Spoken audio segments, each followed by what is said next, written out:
it's like blah, blah, blah. You know, men go to war, women stay and kind of take care of the kids.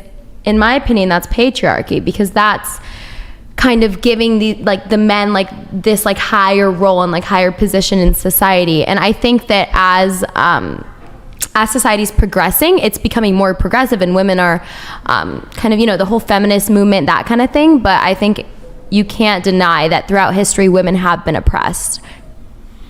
You could also kind of I would say, I don't think we should gender it, though. I think throughout history, men and women have been oppressed. It's really the apex fallacy. The patriarchy theory is the apex fallacy. You have a very, very small proportion of people at the very top which oppress everyone, both men and women. But you don't think that there's... So are you, just to make your point... I reject this idea of the patriarchy theory. Do you support the idea of women have been oppressed in society? I think both men and women have been oppressed. Exactly. And I can actually... This is going to be the hot take here. That was a hot take. No, hold on. I can actually make an argument that men have been more oppressed. Please make your argument right now. Please. What? State your case, this Brian. Is such an interesting experience. Let me ask you a question. Just hear him out. Let me ask you a question. I'm hearing you out right now. So throughout all human history, and I think that, you know what, this one probably squashes any grievance that I think women could conceivably come up with. Throughout all human history, what percentage would you say of military casualties, if you had to break it up between the genders, what is the percentage breakdown of military casualties? Well, obviously, so deaths and injuries. Obviously, a significantly more amount of men. 99.99999%. But that's also because in the past, women have not been allowed to. That's a privilege. Fight in the military. That is a privilege. Do you think if women had been allowed, hold on guys, do you think if women had been allowed to join the military, they would be signing up in droves to get put through the meat grinder of war? Well, it's also men literally like want to be in it. Like so many men, one of my guy friends told me actually that like all men at some point in their lives like fantasize about being in the military. You're right. Mm-hmm. A lot of men do. Mm-hmm. A lot of men are attracted to war. However, this hasn't been a consensual thing throughout human history. Throughout human history, you've had so many emperors and kings that literally just, they will send soldiers to your house. They say, all right, Tanner. Even in Ukraine right now, going on. Ukraine right now, people are getting forced to fight in this war. Men weren't allowed to leave the country in Ukraine. You realize this, women were allowed to leave the country. Men were not allowed to leave the country in Ukraine because they were forced to go to the front lines, right into the meat grinder of war. They were forced to die. This is not something that's happened to women throughout human history. But women haven't given the opportunity to. I mean, you can make the argument that how many women would, right? Like, that's a good argument. But then you could also say women were not allowed to enlist. All right, so World War III starts tomorrow. How many of you are enlisting? Enlisting willingly? Yep. Probably wouldn't, but if they told me I had to go, I'd go. Suck it up. You wouldn't have a choice. Yeah, you wouldn't have a choice. You have to suck it up. Her point is that women haven't had the option, so that's why it was all dudes. It's also, I actually come from a military family, like my whole life, and sorry, I lost my train of thought. That's okay. That's all right. My point was just simply that you guys are right.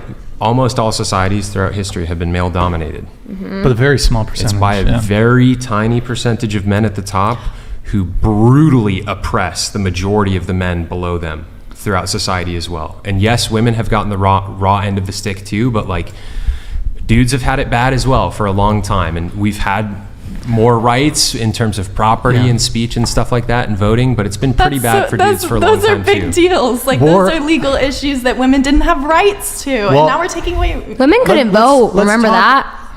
I do. Yeah. I was alive back then. What do you think about that? Wait, about what? Do you think that women, if you lived back then, right, would you support women not voting? Do you think that that's right and just? Do you think that that's a decision for the men to make, that women are not competent enough to vote? Because that's what it was. Well, so actually, Eric, can you pull up, there's a infographic. Okay. Eric, there's an infographic. Yes, I know women can vote now. I'm talking about like however many years in history. It's an important question. Chris, go into the infographics. Brian wants to move on to something else, but it's important. No, it's related to the voting thing. So, I mean, What's your question? Should women not have been allowed to vote? No. She's asking if we think we should repeal the 19th. That's what she's asking. No. I'm kidding. No. Wait. Okay. Go into podcast. Go into infographics. Okay, and then you're gonna see one voting. It's the first one. Pull that over. Okay, and then F11. Did you say why did we bring up Ukraine? Okay, go window mode for us. Bring back OBS so we can see. Just didn't say that. Sorry guys, one sec. We're pulling up an infographic here on voting. Is this an accurate infographic coming from an accurate source? I'm not sure if it's been fact checked by Bill Gates' fact checkers. So. Okay, so this is F11, Eric. Okay, so yeah, there you go. So percentage of population aged 21 or over eligible to vote. This is in the UK. So, but I mean, okay. So this is like pretty, I'd say amongst Western countries, this is pretty much the case. So you'll notice before like the mid 1800s, it was pretty much a very small proportion of men had the vote. This concept of voting is an incredibly new concept. Before that, it was just tyrants. You had kings, queens. They're the ones who had power. A very, very small amount of people had power. Yes, there is a bit of a discrepancy there from about the 1800s to the early 1900s, but there is actually a reason for that. One of the reasons is because, and I think we've seen it. So if you want to just go ahead and bring it back, Eric. One of the reasons for you need to go F11 in this StreamYard window, Eric. Thank you. One of the discrepancies, or one of the reasons for that, is because men were the only ones that were subject to military conscription.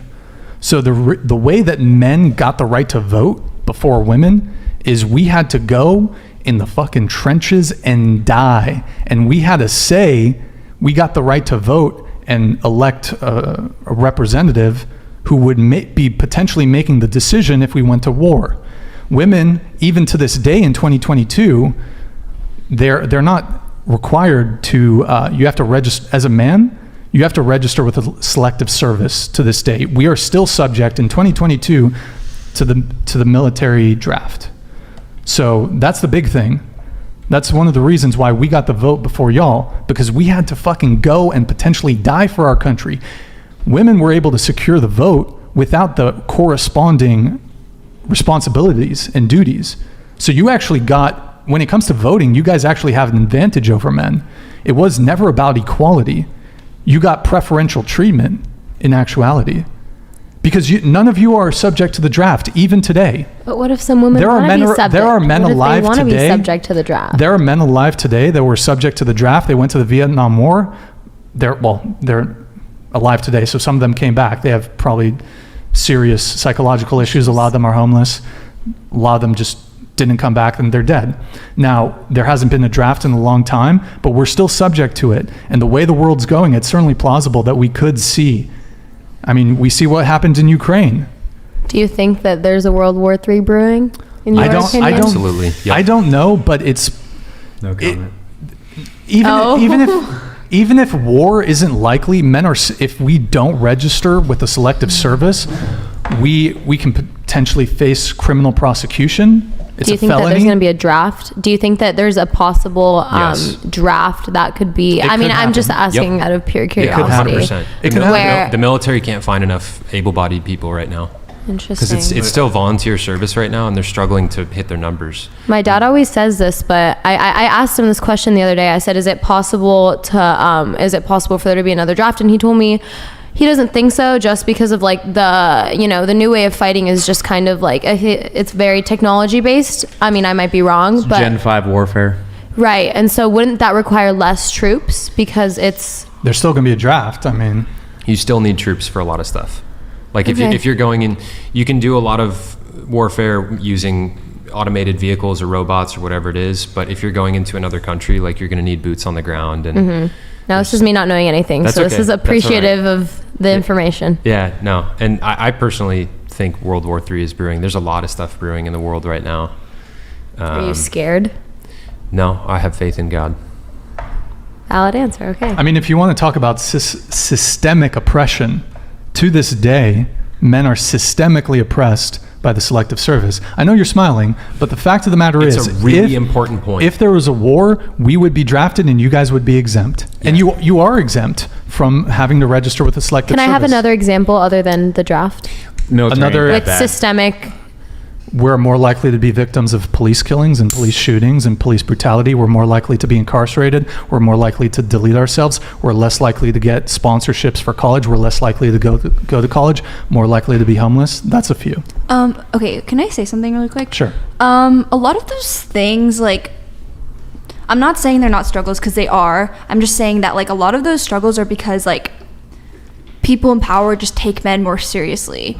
And I think that, like, women's problems... More seriously, we are the disposable sex. Yes. Men are the disposable sex. Women are valued. Women go to war, get killed, be a workhorse. Yep. But they do that because they, like... It's no secret that men are just, like, physically more, like, capable than women. Well, that's There's part a reason of it. These lights are on. That's part... Different discussion. That's part of it. That's part of it. But the other thing... Don't get it? You're looking at this... Hold on, guys. You're looking at this through the lens of oppression, okay? You're looking at this like, okay, men throughout history haven't taken women seriously enough to put them on the battlefield, right? Well, the other side of the coin is that women have been highly valued throughout history for their ability to bear children and everything else that you guys can do that men can't do. You guys are very highly valued for that. That's why today we're still the dudes that get tossed into the meat grinder and you guys are protected from the fray, okay? Childbearing women have been extremely valuable throughout almost all of human history because without you guys, the race, the culture, the civilization, the tribe can't go on. We're expendable. Yeah, but that's the thing. It's like people only value women because of their fertility. Like, they don't value their intellect. They don't value... It's like, not that you're just valued for your fertility. What do you value men for? It's not that you're just valued for your fertility. That's an incredible thing to be valued for. Like, you guys have something that men don't. Well, it would be nice to walk into a classroom and have, like, all the guys actually listen to me for once. Because personally, I don't know about you guys, but every time I've tried to say something in class where it's predominantly male, mostly in, like, my science classes and stuff. Especially STEM, very much STEM. You get talked over. People don't look at you the same. They don't take you seriously. They don't. And as a man, you'll never understand that. People don't take us seriously. I'm sorry to hear that. That's something that we can't necessarily, like, super understand. But I can guarantee you a lot of women feel that same exact way. But once you graduate, and you have a what are you studying? Psych and brain science. Psych and brain science. I mean, there's actually affirmative action for women in STEM programs in the education system, and also for hiring. If you're a computer scientist, software engineer, and you're a woman, you're getting a job. I think that's great. But that's a huge advantage for women. It's still not the attitude that is given to women, even though they do, like, I do agree affirmative action does help and whatever that, it's still the attitudes. Like, that's what I said when I said there's still undertones of it in our society. I still feel like women are disrespected by men and looked down upon, from my personal experience and from what I've witnessed. People look down upon all sorts of people. It's not just women that are looked down upon. Like, low value dudes. But it's a widespread issue. Low value, yeah, you're right. But low value dudes, for example, I bet there's a million dudes that you guys have met and they felt like you guys never gave them the time of day, and they'd probably have a complaint about that. You know, like, it's just part of life. You know. For instance, think about like a plumber, right? Like what I was saying about the lights, and like didn't get that. Like, think the last like woman who is an electrician that you guys met, who is a plumber, who keeps society rolling in a lot of the just like municipal stuff that we have going on like within our society. It's all men that are making like $60,000 a year. They're working like these blue collar jobs, wading through shit, just the hardest, telephone poles, jobs, the worst stuff. You like, it's not that bad here. Like, you know, for instance, there was like a huge windstorm here a couple months ago. And there was like linemen right outside my, you know, like door, working on power lines and whatnot. I guess that's not too bad. But you think about like, hey, if it's -40 out and there's a dude in Montana and like the heat goes out, there's a dude getting up at 3 o'clock in the morning and below 40 negative, below zero, who's climbing up that pole, who's like getting power back on so that people have heat and whatnot. And that's pretty shitty. And he's also doing that for like $50,000, $60,000 a year. And I'm sure that's not fun. I don't know. I literally do not know a single woman that wants a job like that, and that stuff is just left to the men. And it's kind of a raw deal, you know? Why don't chicks want those jobs? You I know? want to add a little bit to this. I don't think we're trying to say that men don't have struggles, but I think the problem is that women also have struggles, and those struggles need to be taken as seriously as men's struggles. Well, And, like, yeah, of course. Not That's like fair. Both men in and women. society, it just sucks that like Well, actually, as women, our struggles aren't taken as seriously, and Well, a lot has changed, but like it's still not completely equal. Actually, I think women's struggles are taken far more seriously than men's struggles. There's almost no discussion about the struggles that men face.